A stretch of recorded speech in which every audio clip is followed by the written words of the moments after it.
All right, we'll now welcome in interim coach Keith Smart. Curtis, get us started, please. Hey, Coach, congratulations on the win. You know, you've been coaching for a long time and have a lot of experience, but you know, this is different. And I'm just curious, you know, to step in and be able to lead the team to a win like that. Just can you describe your emotions and just how it feels? Yeah, well, you know, first off, you know, kudos go to Coach Musselman. You know, I'm not in this environment to coach in here if he didn't offer me the opportunity to come here and coach and grow as a college coach. Because you can be in the, you know, coaching as long as you can in the NBA, but this is a different environment. You're dealing with much younger players. So for him trusting me to now take the team out on the road to go play, but also in practice, and I think this is what he does with all of his assistants. We all have opportunities at practice to be in control of a station. But I think that also prepares you for it. And I've had the opportunities of being able to step in and coach and how to coach a team. But, you know, as I said from a couple of days ago, when I shared with Coach Musselman that, you know, I have to coach how I coach, you know, and that's always delicate because you're in between what you feel and what you already do. But Muss just said, hey, just do what you need to do. All he cares about is, hey, just get a win out of it, get a win. And you fell behind by 8 there with about 9 minutes left. It could have gotten away from you. You called the timeout. What was the message in that moment? And then what did you think about the way the guys responded? Well, it's a good friend of mine that's with the New York Knicks, and he's almost like a breathologist. And I've always used his technique on breathing. And I called a timeout, and I just told those guys to breathe. Forget about what is just happening, what's happening, to breathe, because I need you to get you some clarity in your mind right now. And that really helped. And I think sharing with them that, look, guys, as bad as it is, guess what? I think at that time we were down, what was it, 8 or 9? 8 points. And I said, but we got 6 minutes to go. So we somewhere in there, we got a lot of time. This is a long game. And the guys, I said, certain guys are going to make a big play. Certain guys are going to get a big rebound. And that came to fruition. Bob? Hey, Keith, congratulations. Yeah. You know, you've had a lot of good experiences as an NBA coach, I'm sure, but where does this rank with, I guess, your coaching thrills to beat such a big game and to do it back in your hometown too? What does that mean? I mean, it was, you know, obviously the time to come back and play a championship game in New Orleans, and family had to come there. I'm literally 8 minutes from here. 8 minutes from here. When I went to my mom's house on yesterday, and I shared in the beginning, I hadn't seen her in 3 years. And to walk in, and when I went into the house, she didn't know I was coming because I told her there's a possibility that I may not come. I don't know what the protocol might be. And when I went in, my cousin was out waiting for me, and she just said, hey, one of the other brothers want to see you outside. And she came outside and saw me, and she was speechless, you know. So that was nice. And then to come back here and with all of them right here, 8 minutes from our house, that I pretty much grew up in. And for them to be here once again for a great moment. And you know, again, she has known Coach Musselman from when I started way back in 1989 with him. And then the guy said, Jaylen, I think I see threw Gatorade on you, but he said the other guys threw water on you. Were you expecting that, or how'd that feel? No, well, you know, it was a big game for him. And every game you win is a big game. And they got to celebrate every game when they win one, you know, and then learn from the ones that they lose. And so when I walked in, I knew something was up because everybody was quiet and it was real fishy. And all of a sudden, when I came around the corner, so I'm sure it was Jay Will and then JD Note that kind of instigated all that stuff, along with Devo Davis. And then that three, you know, Jaylen isn't known as a 3-point shooter, but they left him open. I think you said something about you're going to get a 3. Could you go through that? Well, I just told him that, because he's our catalyst with the basketball. Anytime we get in trouble, the ball got to find Jay Will, because he can get you everyone centered and get them back where they need to go because the ball's in the middle of the floor. And he's going to make the right decision. But I also said to him, you're going to make a big 3 here. I don't know when, but you're going to make a big 3 for us. And it finally came, and he made that big 3. You know, we see him shooting 3s every day at practice, you know, so we know he can shoot it. It's a confidence thing to do it in a game. And that's where it's going to come down for him to be a 3-point shooter, because he has the range to do it. I see it every day in his practice, every day when in the morning time when he's working out with one of the coaches or working out with one of the GAs, he shoots it. And he'll tell you, it's just me getting confidence. I got a couple more if time allows. I'll turn it back to Mike. Thanks, Keith. Hutch. Coach, you had some decisions to make tonight with Note and how to manage his fouls. Could you walk us through that kind of decision process and how you thought he handled the last about 10 minutes or so with 4 fouls? We had to just keep telling. Like JD is a guy that's very opportunistic. He wants to get a steal, and I kept sharing with him, you have to be disciplined. You must be disciplined.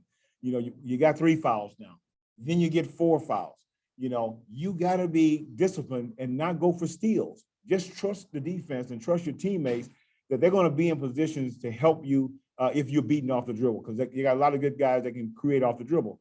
And I think he did that. You know, early in the game, he's trying to get a steal or trying to lead a guy in a different direction, and he was able to do some of those things. You know, and managed to, because we needed him in the game because he can create off the dribble and get downhill for us.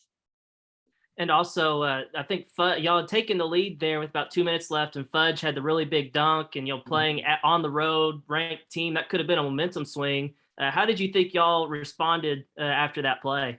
Well, it's pretty much traditional how Coach Musselman's team that he's always assembled find that fight somewhere to make runs and get back into the game. You know, that's when I played for him way back in '89. Our teams were always, no matter how much we were down, they're going to find a way to get back in. And that's when you're trying to find that toughness in your players.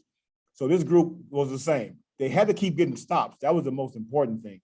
And they did do that. And we couldn't score. We hit it's like if someone put a lid on the basket for our team, but they managed to hold the fort down. When we couldn't score, they couldn't score. So the score never really separated far enough. 2 baskets, you're back in the game.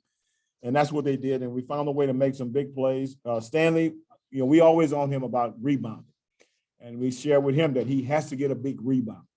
And I just think our overall, you know, we brought Coach Musselman into the locker room with us via FaceTime so he can celebrate this moment with us as he's recovering at home.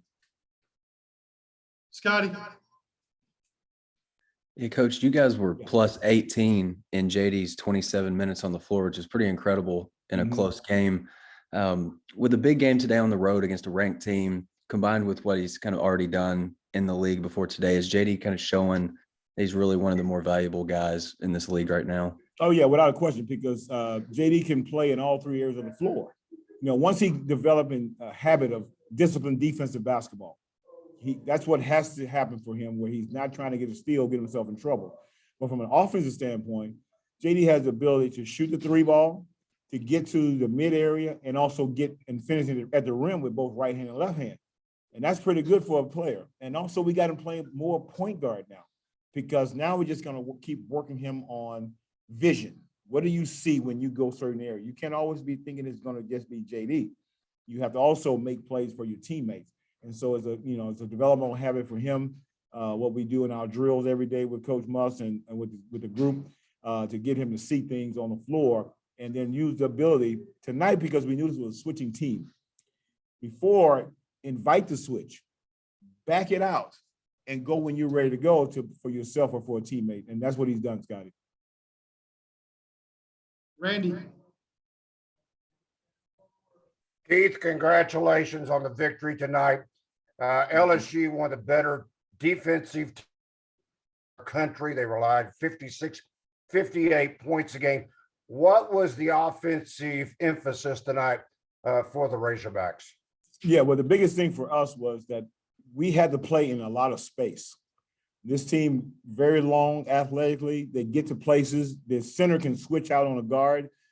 But if you try to attack that center or any of those players too soon, you had to, you're going to be in trouble. And we got in trouble a couple of times when we tried to do that. We had to back out and create the space first to now make a play. And especially when you have guys that can create off the dribble, get downhill and make some plays. Now, we had some turnovers in those situations, but the most important thing was that we had to keep space. Space was our best friend. Defensively, not having space for an opponent is your friend. Offensively, you want to have a ton of space.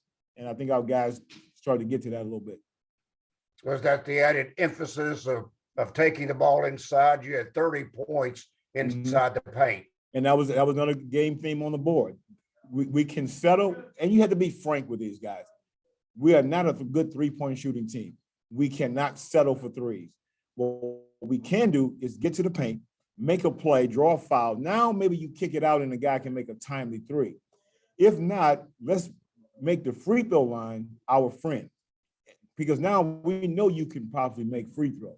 And that was the key for us. Paint touches, get to the free throw line, timely three-point shooting. You know, when you're wide open, feet set, and now you make a play. Christina. Coach, I was also just wondering about three-point defense. You know, three-point defense has been kind of a problem for this team so far, but held LSU to 26%. So I was just wondering what was different about this game. Well, I think a combination of, you know, what Coach Argino wanted to do with this defense, is switch to kill the three. Switch to take away rotation, even on the NBA level. The limited amount of time that you're in rotation limited the opportunity for three-point shooting. And because we switched a great deal, and you know, part of our DNA from day one to switch things that Muss had already set up for us to be able to do, we just went back into our Rolodex and said, this is going to be a game where our coverage normally is this, but we're going to need to switch because we got to kill this three. And then a guy had to take it personal with Days to be able to not allow him to get a three-point shot going. Troy. Hey, Coach, congrats again. I know you kind of already touched on this a little bit, but 0 for 8 from three-point range in the first half. But in the second half, you made 5 threes, and I believe 3 of them were within the last 4 or 5 minutes, and they seemed to be pretty good timely threes for you guys. How happy were you with your three-point shooting in the second half? Well, you know, you have to be able to share with a player. Right now, tonight, this is not your strength, okay? This is not your strength, a three-point shot, but you do have a drive game. You can get to the foul line. And so the timely threes that we talked about was when there was a paint touch, kick out three, or there was a nice post pass, and now we can spray the ball out to someone on the perimeter. And I think our guys kind of bought into that, but they made some big threes. JD made a big one. We had a rainbow one. I get on him all the time a little bit as developing and growing as a player. You're not Curry and you're not Damian Lillard. So you have to stop pulling up from deep to show people that you can shoot from that deep. I'm just focusing on, is the ball going in? And Coach Muss is focusing on, is the ball going in? So if you're not those two guys, you shouldn't be doing that. But he made some big threes during the course of the game, as well as some of my other guys. Bob, wrap us up, please. Yeah, Keith, you know, Jaylen, of course, he's known for taking charges, but 4 today and that really big one on the baseline at the end. Just what do you think of, obviously he rebounds, he scores, but those charges were really big too. What do you think of his ability to do that, especially today in such a big game? Well, that's a super skill, you know, first challenging shots at the rim as a shot blocker, and then being aware to be out of the restricted area to take those charges. And he's not afraid to give up his body. He gives his body up a ton, you know. We did a thing with defensive grading these players based on the concepts, not one-on-one and all those things there. And Jaylen graded out at the top because he knows where to be, when to be there, and how to be there. And while he's taking charges, that's something he's always done. He's not afraid of it. I just try to tell him, make sure you have the padding that you need because you're going to be on the floor a lot. And he doesn't mind giving up his body. And then you said you hadn't seen your mom in 3 years, I assume, for COVID safety. I mean, what was it like seeing her? I hope you guys got to share some time after the game. And if so, what was that like? Yeah, well, you know, got a chance to see briefly with her yesterday because we had to get back over here for a team film and the team dinner that we had, the bonding part of that. So I only spent about an hour and a half, close to 2 hours with her yesterday. And then she came to the game and I got a chance to spend some time with her. Now, once I finish this, I'll go back out before we get on the bus to leave to get to the airport. You know, that was always good because we wanted her to come out to visit us in California, you know, but it was just too risky for her to get on a plane and fly. And so the timing of it all was to make sure that COVID had settled down a little bit to be able to see her. And obviously it was great seeing her. My son also played today in the Hula Bowl, you know, so we had a lot of stuff going on. And then I also had a death in the family. So I had half my family that would have come to the game as well, had to go to a funeral service today. I'm sorry to hear about that. You know, we can make a big difference. Like Jaylen was saying, you guys were at the bottom of the SEC barrel at this time a week ago. Now, you know, you're springing back to life. Just how do you feel about how the teams responded to that tough 0-3 start and just how well you guys are playing and moving forward? Well, it's something that coach does all the time. We're trying to find a combination. You know, he's trying to find the right combination. Obviously, we all, the assistant coach, are all right there with him. We're all trying to find what fit, the fit of everyone, who fits together. And eventually you start settling in on, say, okay, for 2.5 games prior to the Missouri game, we had played some good basketball. We just couldn't come away with a win. So you saw some growth taking place with this team. We just couldn't get the win. At some point, you just keep grinding. You keep grinding, and eventually you get to a point where you find a way to win big. And then you win big on the road, which now keeps confidence building. But, we're not going to allow these guys to get too comfortable. We always say, and as a basketball player myself, enjoy the win, celebrate the win, then we'll get back to work the next day. Okay, thanks, Keith. Okay, Appreciate it. guys. Thank you, guys. Thanks, Coach. Okay. Thanks, Donald. Bye-bye.